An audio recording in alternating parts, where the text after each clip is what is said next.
Okay, this video is going to talk about how to graph and solve simple inequalities. So one of the biggest things we want to be able to do is remember how to graph an inequality. And the idea there is we're only graphing single variable inequalities in this video. And so all we need to be able to do is represent the statements given at the left as a simply written inequality. Things like greater than or less than, or possibly greater than or equal to.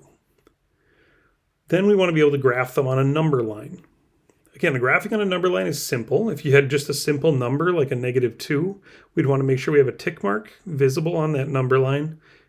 We can label that tick mark so that we know what the number is. And then if we were simply just plotting a number, we're going to plot that point. Now you'll notice on the right, a highly recommended thing, plot points and lines above the number line. It just makes them more visible, more easy to see.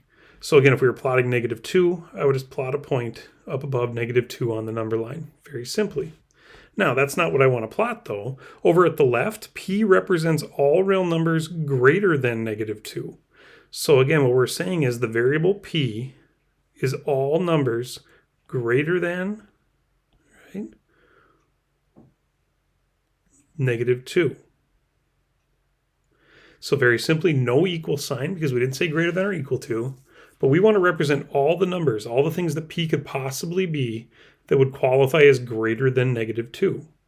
And as I learned it, remember, crocodile eats the big number, as I always say.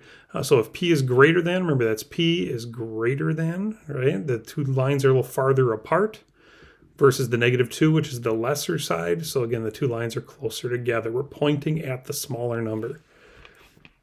So if we want all real numbers greater than but not equal to, one thing we want to remember is that an open dot represents not or equal to. A closed dot would represent or equal to.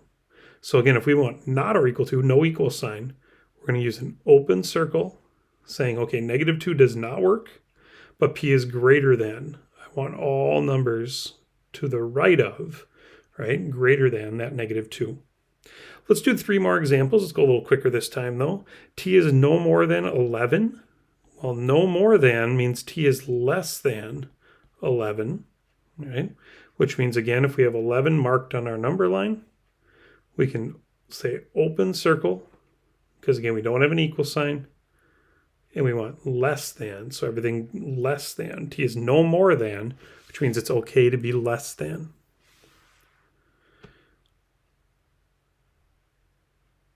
And if it's no more than, well, that's a good question. Do we want an equal sign or don't we?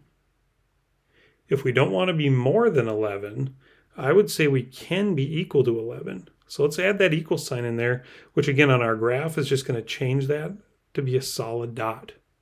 It includes 11. We just can't be more than 11, right? No more than 11. Let's go to the next one. X is less than 5. Very straightforward. Not less than or equal to, just less than. So again, we'll put 5 on our number line. We're going to be less than, open circle, going to the left. And then finally, K is greater than or equal to 0.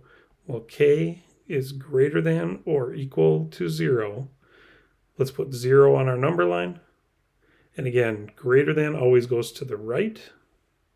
And if it's or equal to, we should make sure we can tell that's a solid dot, not an open circle. Now, the big thing we're going to do in addition to graphing is solving inequalities. And for that, we just need to remember our basic rules of solving equations, such as over here at the right. Again, the idea is we want to isolate the variables, right? To solve an inequality, isolate the variable on one side of the inequality symbol. And the left side's recommended, again, but not required. But again, that's helpful in reading it afterwards. And don't forget the basic rules. Anything we do to one side, we do to the other. So if I want to get x by itself, I need to subtract that 5 from both sides, which means that x is going to be greater than or equal to -2. So again, that's my statement. So I want to make sure I box that up because that's a good final answer. But notice we also say, let's graph this solution. Well, in that case, let's draw ourselves a number line. Let's get that -2 or equal to, so solid dot. And again, greater than or equal to, so going to the right. So just like we did on the previous screen, we're just making that simple number line graph. Over here at the right, a over 3 is less than or equal to 12. So again, if we want to get rid of the 3, right, we want to isolate the a. Well, if we're dividing by 3, let's multiply by 3 on both sides. Again, that's going to cancel our 3's. A will be less than or equal to, and 12 times 3 is 36. Again, that's a perfectly good statement, so I'm going to box that up. But the only way to represent all of those possible answers is to show it on a graph. Again, or equal to, so solid dot, and a is less than. So we're going to go to the left. Now, this last one's a little bit tricky, only in that, again, we're multiplying right now, so we simply want to divide by our -4. But what we need to remember is when we multiply or divide, right, according to this rule over here at the left, if you multiply or divide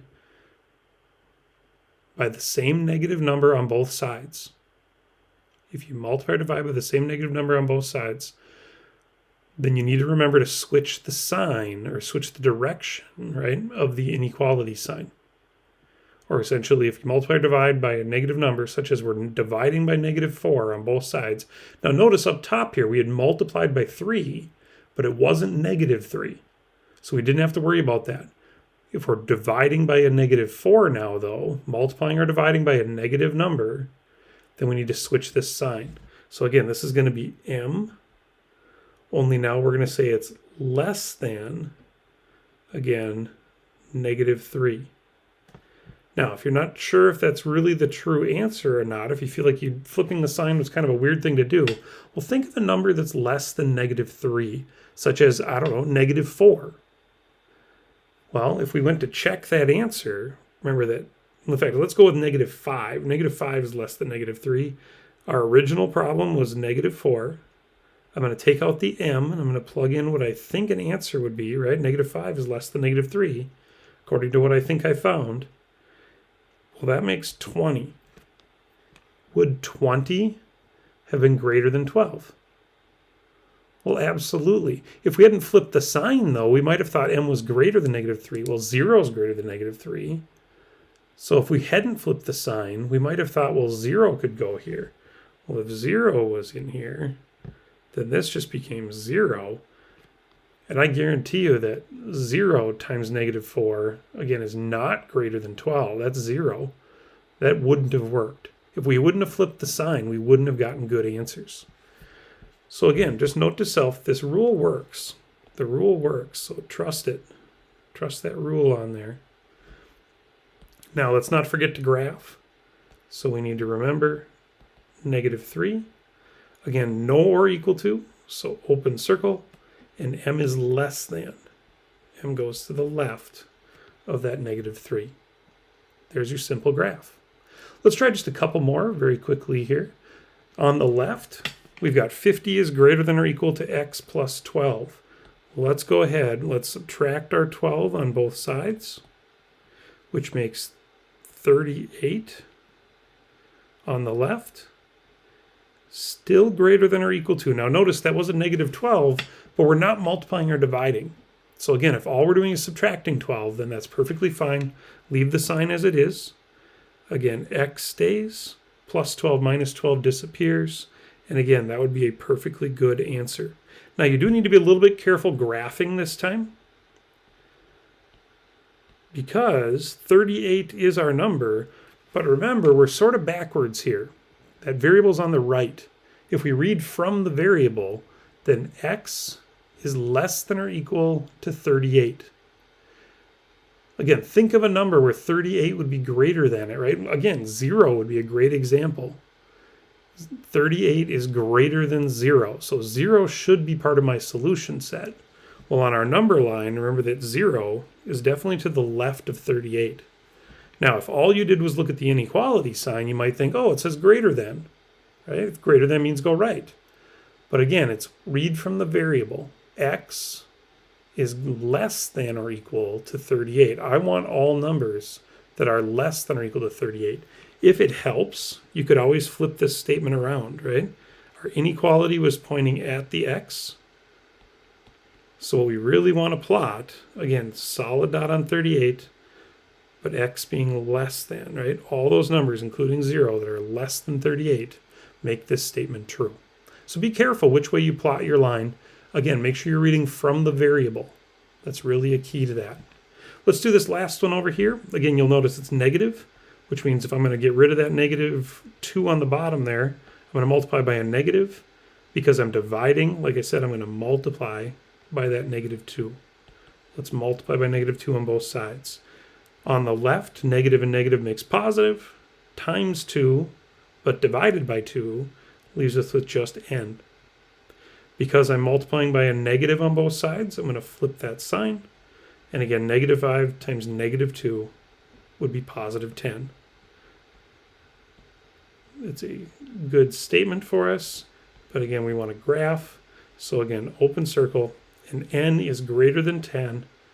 Very simply, graph to the right. If you have any questions about these one-step inequalities, make sure you talk to your teacher, as well as about the graphing. You want to make sure they're nice, simple, easy to read graphs. Otherwise, have a great day.